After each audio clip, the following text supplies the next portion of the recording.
Today I'm running a tournament featuring some of the best players over the last 100 years of baseball. Each team in this 10-team tournament will be represented by some of the best players of each of the last 10 decades in baseball. So we have the current decade, the 2020s, represented by the modern-day superstars like Shohei Ohtani and Aaron Judge. We have the 1990s, which features some of the best power hitters of all time like Mark McGwire and Sammy Sosa. And of course, we have the old-timers, guys like Babe Ruth and Lou Gehrig. And we have everything in between. Down in the comments, let me know what decade you think is going to come out on top, and let's get this started. So first things first, we have to get the seeding of the bracket. Now, since all of these teams are 99s, they're even across the board, I'm just going to spin a wheel to determine the seeding. So coming in at the 5 seed on the first side of the bracket, we have the 2010s. So this team's going to be led by Mike Trout and Miguel Cabrera on offense, with Clayton Kershaw, Max Scherzer, and Justin Verlander on the pitching side of things. Now, something I want to note here is that obviously there's going to be many players that could play across multiple decades. Like, you could easily put Bryce Harper on the 2020s team, but for the sake of this video, I'm not doubling up on any player. Each player is only playing in one decade. So if there's a player you think should be on a team, but he isn't, chances are he's probably on another decade's team. All right, but now it's time to find out who the 2010s will be facing off against the 1960s. The 60s offense is stacked, featuring Hank Aaron and Willie Mays, and they have a great pitching staff with Bob Gibson and Sandy Koufax. All right, looking for the 3 seed on the first side of the bracket, we have the old-timers, the 1930s. This team is going to get carried by the offense, featuring Lou Gehrig, Babe Ruth, and Jimmy Fox. 2 more teams on the left side of the bracket. Let's see who's next. We have the 1980s. This team's got some great hitters like Ricky Henderson, Mike Schmidt, and George Brett, and a very good pitching staff featuring Oral Hershiser and Dennis Eckersley. Finally, that just means we have the 1 seed on the left side of the bracket, and it's going to the 1970s. This is going to be a fun team to watch, with Pete Rose and Reggie Jackson on the offensive side, and with Tom Seaver and Nolan Ryan in the pitching staff. So the left side of the bracket is fully completed, and now we move on to the second side of the bracket. Who do we got as the 5 seed? The 1940s. This is a stacked offense with Ted Williams, Stan the Man, and even Josh Gibson. Let's see who the 1940s will be playing in the first round. We have the 2000s. This might be the best pitching staff in the tournament, with Randy Johnson, Roy Halladay, and Pedro Martinez. Oh yeah, and they just have A-Rod and Barry Bonds and Albert Pujols in their lineup. I feel like my money might be on the 2000s to win it all. The 3 seed, we have the 90s. This 90s offense is going to be awesome, with Griffey, Mark McGwire, and Sammy Sosa, and they have Roger Clemens and Greg Maddux at the top of the rotation. That just leaves the last 2 teams. Let's see who's the 2 seed. We have the 1950s. Gonna be an extremely fun offense with Jackie Robinson and Mickey Mantle, and that just leaves the 2020s for the 1 seed on the other side of the bracket. Obviously, we're only about 5 years into this decade, so this team could look a whole lot different in the next 5 years, but this is what we have for now. So the bracket is complete, and this is all gonna be single elimination, and I think the matchup I'm looking forward to the most right now is the 2010s versus the 1960s, so let's get it started with that. By the way, this tournament is presented by SeatGeek. Use code Cougs on SeatGeek if you want to save $20 on any MLB tickets. And this is also brought to you by Underdog Fantasy. Best place to play daily fantasy sports. Sign up with code Cougs to get started. They'll give you up to $250 in promo cash and a free pick for your first entry when you sign up with my code. Here we go. Time to get this tournament started. We have the Giants representing the 2010s and the Cardinals representing the 1960s. Both Bob Gibson and Clayton Kershaw would start this game strong, handling the top of each order easily. Things got a little more interesting, though, in the second inning. Right up the middle, Joey Votto is going to get the first hit of the tournament. Joey Votto's trying to... Why is Joey Votto trying to take second base? Oh man, that stolen base just has to sting right now for this team. Hey, it's still a 1-out double for Beltre. Oh, Robbie Cano delivers with 2 outs. That's going to plate the first run of the tournament. The 2010s have the lead. The 1960s would definitely fight back, though. They got a leadoff hit from Joe Torre in the 3rd. Oh, Kershaw is in some trouble. 2 guys on, nobody out, and it's back to the top of the lineup for the 1960s. Ooh, they're a double play away from getting out of this jam now. The big hitters are up, though. That will not have enough to leave the yard, I don't think. Yeah, it did not carry. Did the runner even advance to third? No? That seemed like that was deep enough to get Joe Torre to third base. And Willie Mays does not get it done. Clayton Kershaw just had two guys on, nobody out. For Santo, Hank Aaron, and Willie Mays, and he didn't allow a run. Kershaw would work out of that jam, but he would still face some good hitters coming up. Oh, we got a tie ball game. Frank Robinson got the curveball. He sent that thing 419 feet to even this game up. Obviously, I found Frank Robinson in the vault for this video, but this guy needs to be an actual legend in MLB The Show. Still the only player in MLB history to win the MVP in both the AL and the NL. Now, even after that Frank Robinson home run, this game would not stay tied for long. Dude, Robinson Cano, he has been the offense for the 2010s right now. An RBI double and now a big solo home run to get that lead right back. Now in the fifth inning with one out, Clayton Kershaw would allow multiple base runners, mix that with a high pitch count, and that would force our first pitching change of the tournament. Cole Hamels coming in now. Interesting that they would go to another lefty. It worked. He got Hank Aaron on the big curveball. He still has to get Willie Mays. He cannot. Ball four. The bases are loaded. It's up to Harmon Killebrew. They rang him up. Oh, that is brutal for Killebrew in the 1960s. And escaping that jam turned that into momentum for the 2010s. Yeah, I think it's time for Bob Gibson to get out of this game. Joey Votto, Oppo to make it 3-1. Man, he crushed that ball. They're leaving Bob Gibson in? Really? He's at 107 pitches. What are they doing? I guess back in the day, these guys would throw until their arm fell off, so it is kind of realistic. There's the pitching change. Don Drysdale coming in now. All four. Buster Posey is 0 for 2 in this one.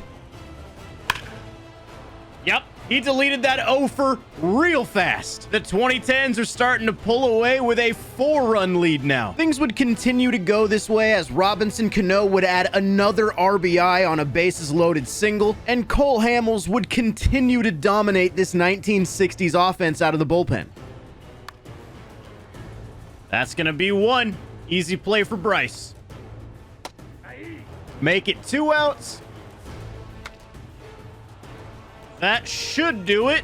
Cano makes the play. Dominant pitching from Clayton Kershaw and Cole Hamels together. Robinson Cano, of course, is player of the game after his big 3-hit, 3 RBI performance. And the 2010s move on to the next round. Now let's jump to the other side of the bracket and see the 1940s take on the 2000s. Here we go. Big time matchup at Fenway. The Boston Red Sox will feature the 2000s players, and it's going to be the Cleveland Guardians for the 1940s. With one out, Randy would give up a walk to Joe DiMaggio, but then he would get Ted Williams to fly out, and then Josh Gibson to strike out. Now it's time for the 2000s to step up to the plate, starting it with Derek Jeter in a Red Sox jersey. I know every Yankee fan, honestly, any baseball fan is probably just a little uncomfortable looking at this. But Hal Newhouser was ready. He struck out Jeter. He struck out A-Rod. And he got Barry Bonds. Hal Newhouser just struck out the side. Joe Gordon off Randy Johnson over the monster. I bet most of the people watching this video don't even know who Joe Gordon is. This man's a Hall of Famer who won the MVP in 1942 on the Yankees. Ted Williams was absolutely snubbed that year, by the way, considering Ted literally won the Triple Crown. Ooh, Bob Elliott. That's by Ichiro. That's extra bases. And this 1940s team is not afraid of Randy. 3-2, big pitch right here. Yo, Randy is absolutely cooked. All right, I don't know if Johnny Mize was doing that back in the 40s. What in the world was that pimp job? Hey, Johnny Mize, the Hall of Famer with over 350 career home runs, puts the 1940s up 3-0 in the second inning. Randy would allow a few more base runners, but ultimately got out of the inning with a Ted Williams strikeout. But this 2000s lineup knew they needed to answer back. Jeff Kent hit that well. That's over his head. That's in the seats. The 2000s answer back with a solo shot. They're still down 2, but I told you, don't count out this offense. This team can hit. Ball 4, leadoff walk here in the bottom of the third. Ichiro, that ball's in the gap. He did cut it off, so it's not going to score him, I don't think. Yeah, second and third, nobody out, and that brings up the top of the order. Derek Jeter, base hit to right field. That's like the most Jeter thing I've ever seen in my life. Oh, that scored both the runs? He hit this kind of hard, dude. Ichiro, man, that was aggressive as hell. But just like that, we got a tie game. Okay, 1 out walk. Hal Newhouser is about to be at 90 pitches. He has walked 3 hitters. He left that up in the zone to Beltran. That's going to be off the monster. That's easily going to score Joe Mauer. And just like that, the 2000s have the lead. He went for the inside the Parker. Nope, that's ball 4. Now Ichiro's on base too. Hal Newhouser's allowed 4 walks in 4 innings, and he's about to be at 100 pitches. I think they got to pull him soon. Full count on Jeter. That ball's hit well. That's also off the monster. Derek Jeter makes it 5-3 2000s. Why is Hal Newhouser still in the game? He's at triple-digit pitches. He's given up like 4 walks. And dude, it's going to keep going. Jeter's probably going to score on this. Yeah, they're not even going to throw home. Yeah, dude, I don't know why Hal Newhouser is still on the mound in this game. That's probably going to get another run home. It is now 7-3. There you go. There's the pitching change. Yeah, 1 pitch and they're out of the inning. Bad bullpen management. Randy would continue to bounce back well after that second inning. Is that Ted Williams or Javi Baez? But due to a high pitch count, he eventually came out, and CC Sabathia came in out of the pen and picked right up where Randy left off. He just struck out the side. Made quick work of him, too. And honestly, not much happened offensively up till the 7th inning when Albert Pujols got a double, made his way to third on a sac fly, and eventually got driven in by another single, which made it 8-3. 9th inning now, the 2000s are 3 outs away from moving on to the second round. And they get the first one on the first pitch. Oh my God, how many strikeouts does CC have? He's got 7. That's going to be caught by Barry Bonds, and the 2000s move on to the next round. And we're now done with the wild card round of the bracket. Let's move back to the other side and check out the matchup between the 1930s and the 1980s. Here we go, the 1930s versus the 1980s here at Dodger Stadium. The Dodgers represent the 80s, the Tigers represent the 30s. Let's have another fun game. Charlie Gehringer starts this off, base knock up the middle. Now that brings up Lou Gehrig with Babe Ruth on deck. Ball 4. Dude, Oral Hershiser is in trouble already. Babe Ruth, left center field. Ricky makes the catch. That's a big out. It did get the runner to third, though, and here comes Jimmy Fox. Jimmy, that's a base hit. The old timers have a run already in the top of the first, and they could get more here. Mel Ott is gonna deliver. Dude, Oral Hershiser is having a brutal first inning. He would eventually get out of the inning, and Lefty Grove would completely carve up the top of the 1980s order, but it wouldn't be all bad for too long for the 80s. Up the middle, there they go. Let's see what the 1980s can do with a base runner. Ooh. He didn't hit that hard at all, but it got through. Dale Murphy, this guy won back-to-back MVPs in the 80s. Oh, he hit that well. He might have just gotten a little under. Never mind, I'm wrong. Dale Murphy, 3-run go-ahead home run for the 1980s squad. What a swing from Dale Murphy. This ball game just got flipped on its head. Now, on the other side of things, in the third inning, the 1930s did have something brewing with 2 guys on and 2 outs. Yeah, he just didn't hit that hard. 86 off the bat. They are not going to take advantage of that opportunity. Now, Orel Hershiser was still pitching well up to the 6th inning, but he did give up a walk early in the inning, and his pitch count was well above 100, so we'll see another pitching change. Hey, Fernando's coming in. This should be fun. Dude, these 1930 players are about to see a screwball and just lose it. That's 1 pitch, 1 out for Fernando. Ooh, that's a good take. This is a big pitch right here. 3-2, 2 outs. Everybody's moving. And he walks him. It's bases loaded. Bill Dickey, the catcher, steps up. And we got another full count. And he missed it. 92 fastball away. He got it off the end of the bat and popped it up. Hey, this 1980s offense better do something, bro. The 30s are threatening a little bit. That's over his head. That's easy extra bases for Robin Yount.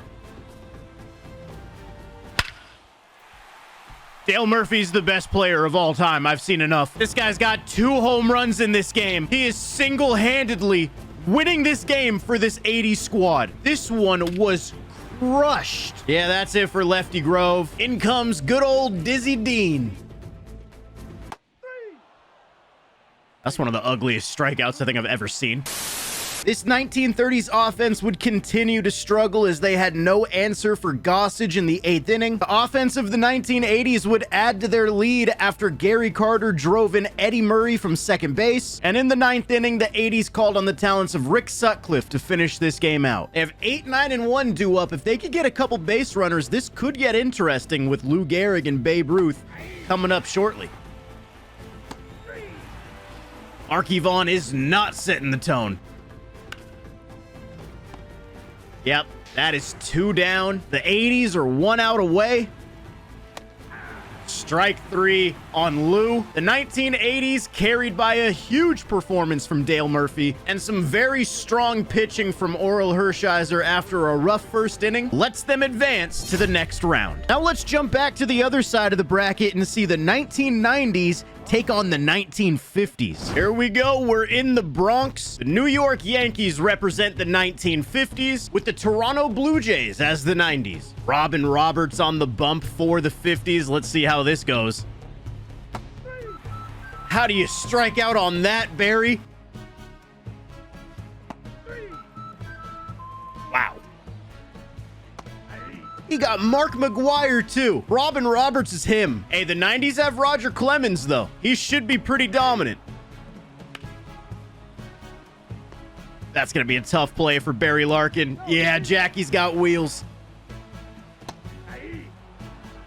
Mickey Mantle down looking.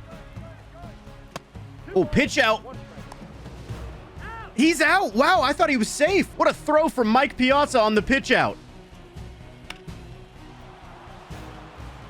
Eddie hit that well. Eddie hit that well, but not well enough. Both pitchers would continue to dominate through the first few innings of this game. Perfect through 4. Bro, there has been 1 combined hit in the first 4 innings of this game. Robin Roberts and Roger Clemens are having a heavyweight fight right now. Oh, there goes the perfect game. That's the first base runner for the 90s. Here we go. Just an absolute whiff. Okay, 2 base runners. And you have a great hitter at the plate with Tony Gwynn.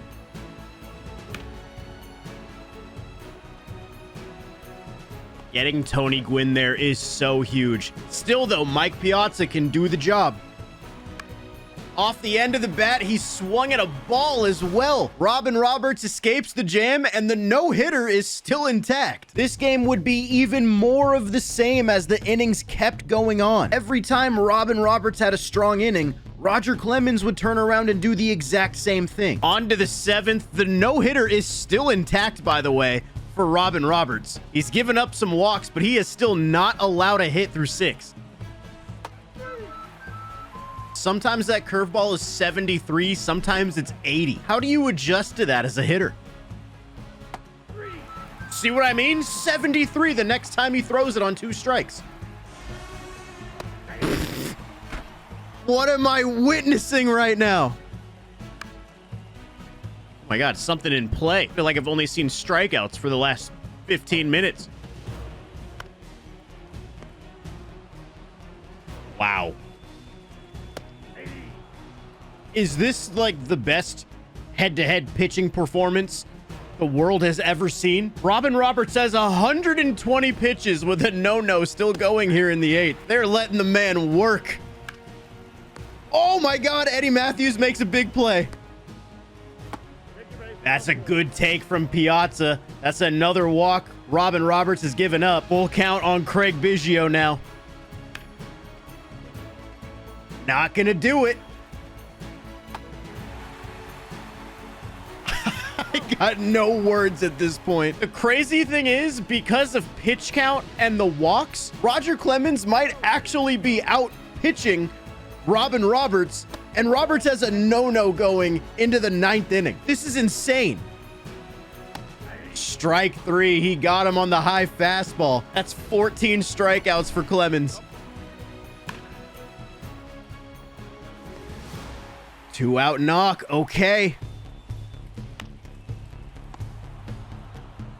Chipper just made the play. We are going to the 9th, tied at 0 with a no-hitter still intact. And they're letting him go with 142 pitches. I'm just going to sit back and enjoy this, dude. Oh, Griffey breaks up the no-hitter. Okay, you got to get Robin Roberts out now. He has not allowed a run, but you cannot let this guy throw another pitch with a pitch count about 150. There it is. He's making the move. Who's coming in? Frank Sullivan. Moves him over to third. Productive out from McGuire. Hey, that should be deep enough to score the run. Yeah, he makes the catch in right field. I think Griffey's going to cross the plate, and the 90s have the lead. Oh, this would be devastating for Robin Roberts to get the loss in this game. Roger Clemens is out there for the CG. One pitch. What a play by Biggio. Oh my God. That's a huge play getting Minnie Minoso. 9-hitter up, Yogi Berra. He's 1 out away.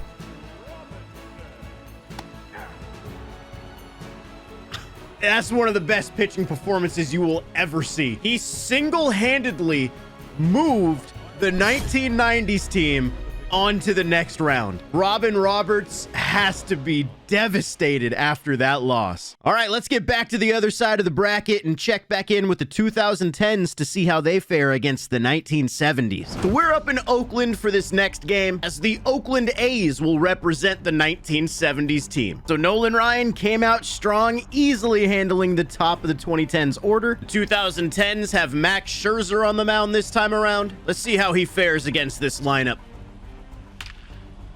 Oh, Pete Rose crushed that ball.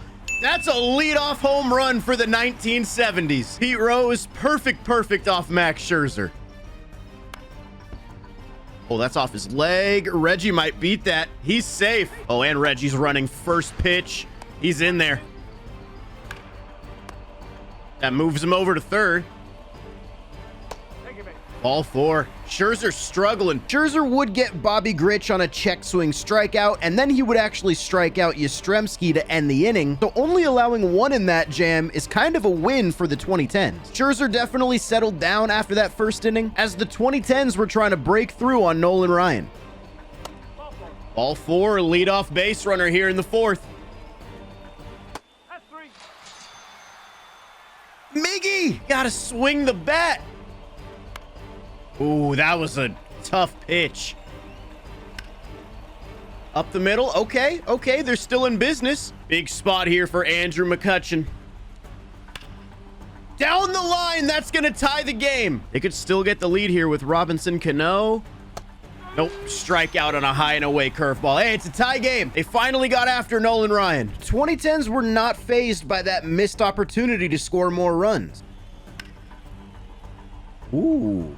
One out hit from Miguel Cabrera. Let's see what happens here. That wasn't even a strike. He just kind of poked that up the middle. Joey Votto the other way. The 2010s have the lead. That's Joey Votto's second home run of the tournament, and the 2010s have to be liking this right now. Ooh, we got David Price coming in for the 2010s. And he gives up a leadoff walk to Bobby Bonds. There's no easy part of any of these orders. If you get in trouble, you got to work out of it. And he gets Rod Carew to strike out. Ooh, Bobby Bonds is running, taking second base. He's in there, safe. Ooh, that could fall. That could fall in center field. That's a knock. And they've got runners on the corners for Pete Rose. That's going to be a double play. That's going to be two. Oh, Pete Rose beat it. They got to run. That hit him.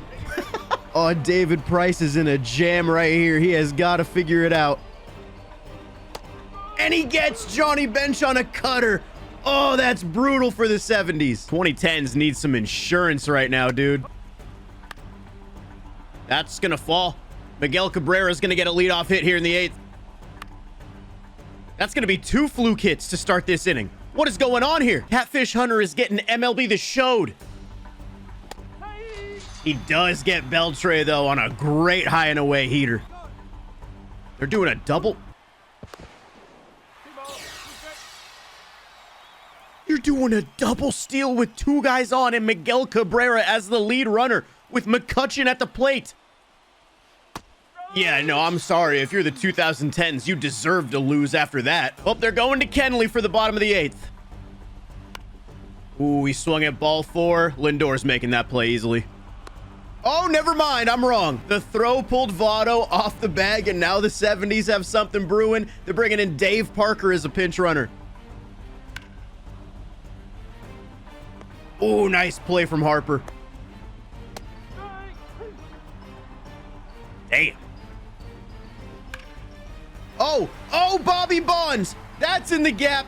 That's going to tie this game here in the bottom of the 8th. And they could still take the lead here. Rod Carew is up with 2 outs and a guy in scoring position. Oh, I thought that was going to be through the right side. We're going to the 9th with a tie game. The 1970s shut down the bottom of the 2010s order in the top of the 9th, but King Felix came in for the 2010s and got through the bottom of the 9th without allowing a run. So we head to extra innings. After a Mike Trout fly out to start the inning and a Bryce Harper single to right field, Miguel Cabrera stepped up with first and third and 1 out. That might be 2. He's out. The inning-ending double play. Oh, Bobby Grich up the middle. That was a weakly hit ball. That's going to end the game. The 1970s are going to walk it off in extra innings. They went up early, lost the lead, and brought it all the way back. And they're moving on to the semifinals to face the 1980s. But before we get to that game, we got to set it up on the other side of the bracket. So we got to check out this matchup between the 2000s and the 2020s. Minute Maid will be the home for this one as we finally get our first look at the 2020s team. And yes, they are represented as the Houston Astros, so you will have to see Aaron Judge, Juan Soto, and Shohei Ohtani in Astros uniforms. It's not pretty, but Derek Jeter's in a Red Sox uniform on the other side. Nothing makes sense in this one. Both starting pitchers, Zach Wheeler and Pedro Martinez, got through the first inning pretty easily, so let's jump to the second. Ball 4, first base runner of the game. That's the ball. Take your base. Another walk. 2 guys on, 1 out. Joe Mauer, perfect swing. I don't know if they're going to run on Mookie, though. I think that'd be a bad decision. Yeah, it's going to be bases loaded. We got Carlos Beltran up. And he gets him. Oh, my God, that's right in the wheelhouse. Surely Ichiro will get the job done for the 2000s. Ichiro up the middle. We knew he was going to do it. The question is, does that score 1 or 2? It scores 2. He missed the tag. Ichiro comes through with a 2-out, 2 RBI single. The 2020s would look to answer back with a couple base runners in the 3rd. And he whiffs on a slider. That still brings up the top of the order. They're still in a good spot. Altuve down on the fastball. Here you go, Ohtani. This is the moment. And he gets him on the changeup. What a pitch. The 2020s missed a big opportunity, but they came right back in the bottom of the fourth. Ooh, that's by him. That was at 116 off the bat from Soto. That's going to be 2 bases. Mookie to left field. That's at least off the wall. It's going to get 1 in. The question is, what is this bounce going to look like? Is this going to be 2 bases or 3? It's going to be 2. Mookie Betts delivers the first run for the 2020s. And then Corey Seager just pokes it up the middle. Is that going to get the run in? He's going to be safe at first. No, they didn't try to score. That was actually a big play by Jeff Kent, keeping that in the infield. See what I mean? Now there's 2 outs. Pedro's 1 out away from getting out of another jam. That was a big play, not letting that run score to tie the game. Yep, and then he strikes out Freddie. Jeff Kent is the unsung hero of that inning. Jeff Kent would carry that momentum into his next at-bat with 2 outs and 1 on. Base hit. Let's see if they decide to make a move with Zach Wheeler. Oh, they're leaving him in for Joe Mauer, too. I'd go to a lefty.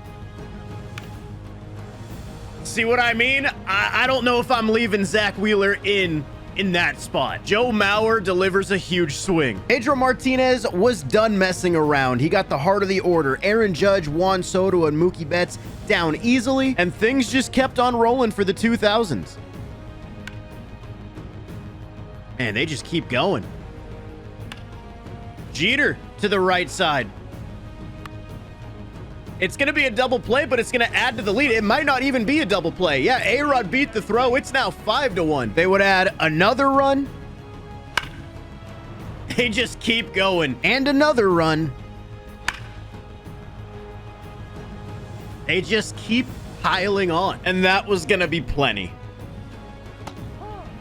Man, that was a very disappointing performance from the 2020s. They scored 1 run with a lineup that had Shohei, Aaron Judge, Mookie Betts, Juan Soto. I mean, granted, they were facing Pedro, who struck out 15 batters over 7. It's obviously going to be difficult, but man, 2000s team is kind of clicking right now, and they now move on to the semifinals to face the 1990s. But let's jump back to the other side of the bracket now and see the semifinal matchup between the 80s and the 70s. Back in Oakland here for this semifinal matchup between the 1980s and the 1970s. Winner of this game moves on to the final, and honestly, I don't really know what to expect in this one because the 1980s, as Ricky Henderson gets started with a knock, they won their game, but they got carried by 1 dude offensively, whereas the 70s went down early but showed some late life and got that comeback victory. I don't know who's gonna win this, but this should be a good one.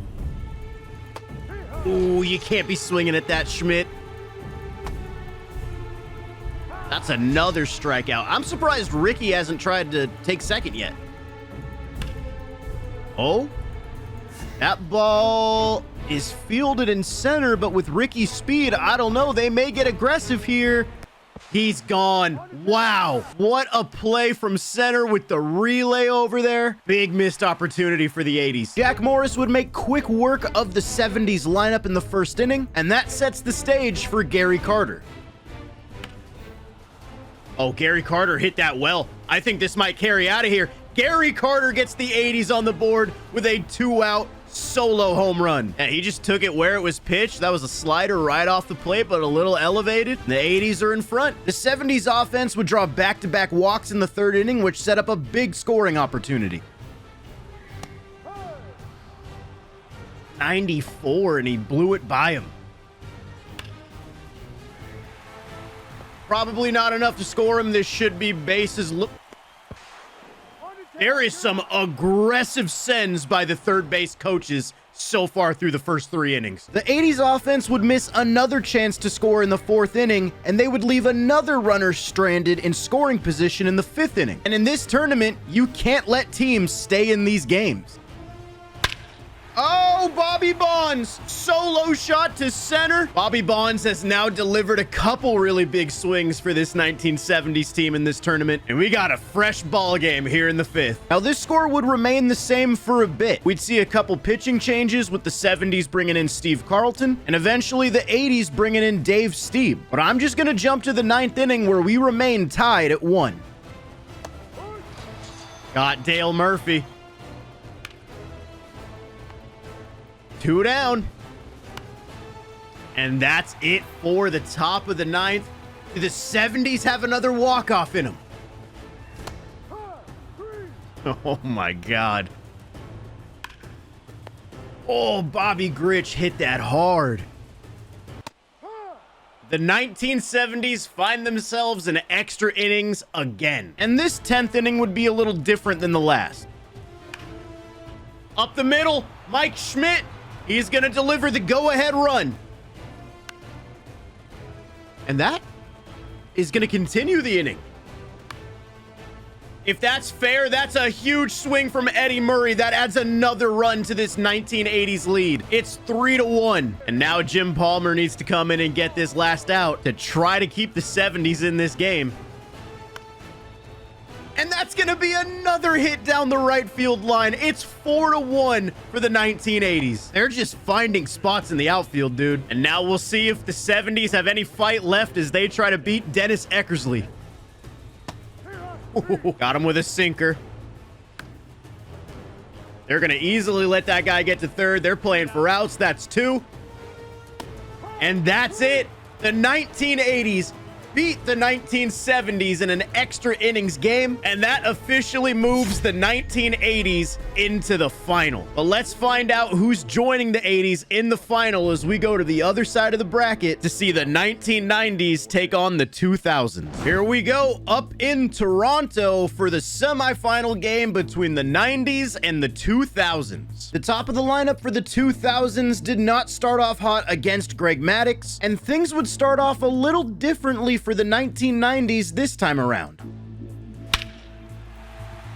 Hey, it did not take the 90s 9 innings to score in this one. Mark McGwire makes it 1-0 early. That was a blast too, 437 feet.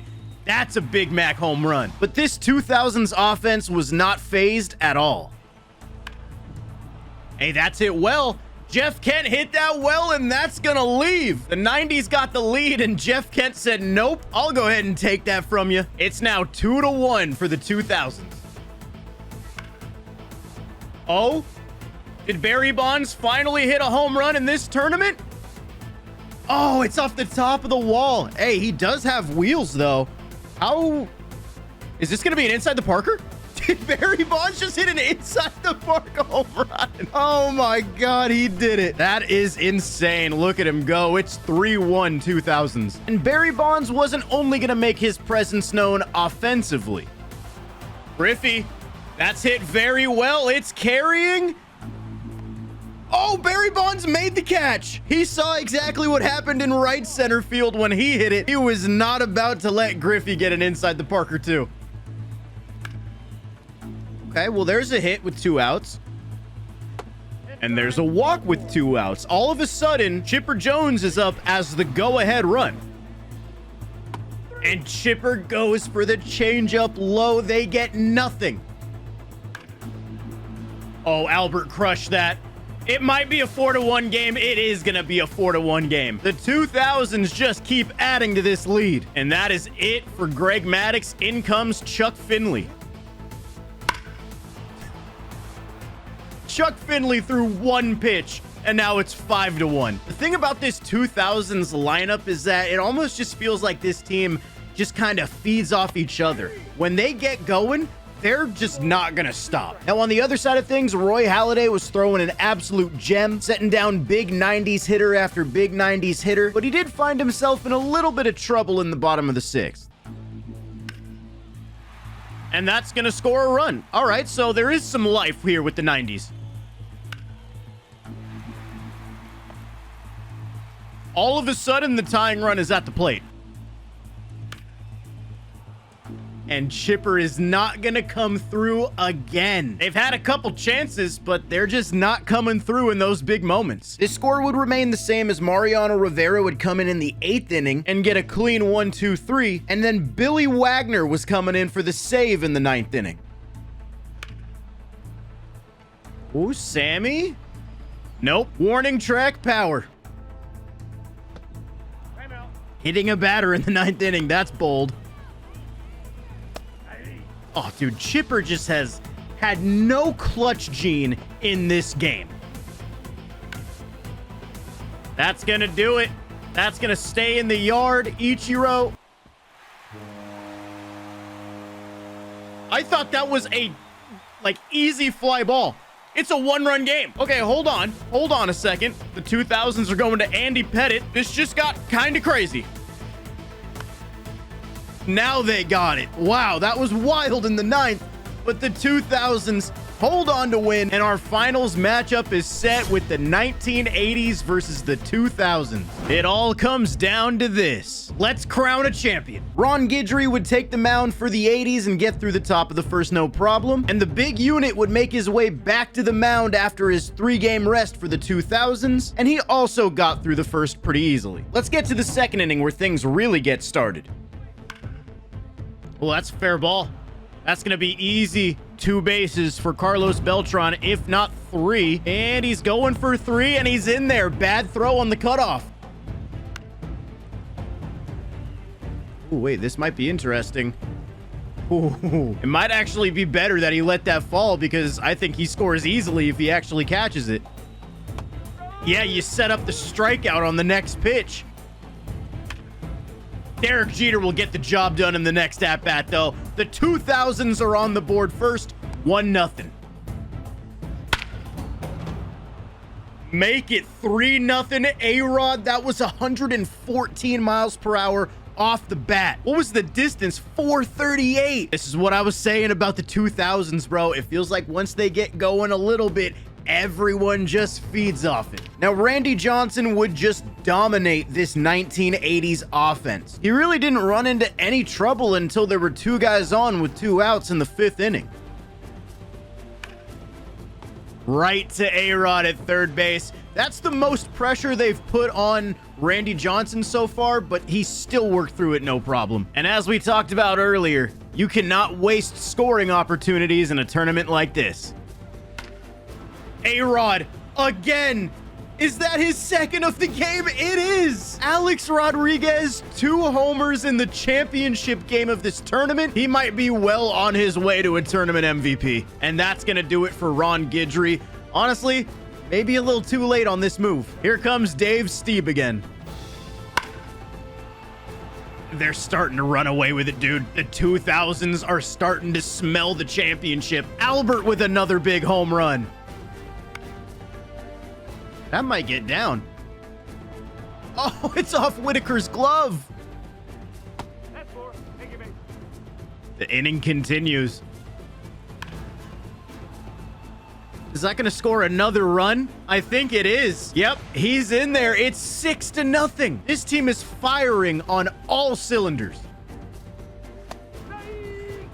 Yeah, dude, with the way Randy's pitching, I don't know if the 1980s have this comeback in them. And the next few innings would be more of the same. Randy Johnson dominance with a comfortable lead provided by the offense, which sets up Mariano Rivera in the 9th inning with a 6-0 lead. That's hit fairly well, but it's easy for Carlos Beltran. That's 1. That's 2. Robin Yount is all that stands between the 2000s and that championship trophy. And there it is. Ground ball to first base. The 2000s win the all-decade tournament here in MLB The Show. The infield of Albert Pujols, Derek Jeter, Jeff Kent, and A-Rod. The outfield of Carlos Beltran, Ichiro, and Barry Bonds, with Joe Mauer catching some dominant starting pitching from Randy Johnson, Pedro Martinez, and Roy Halladay. The 2000s are your champion, and I think the tournament MVP might have to go to A-Rod after that performance in the championship game. There were so many players that performed well for this 2000s team. Clearly the best team on this bracket, and they are the champion.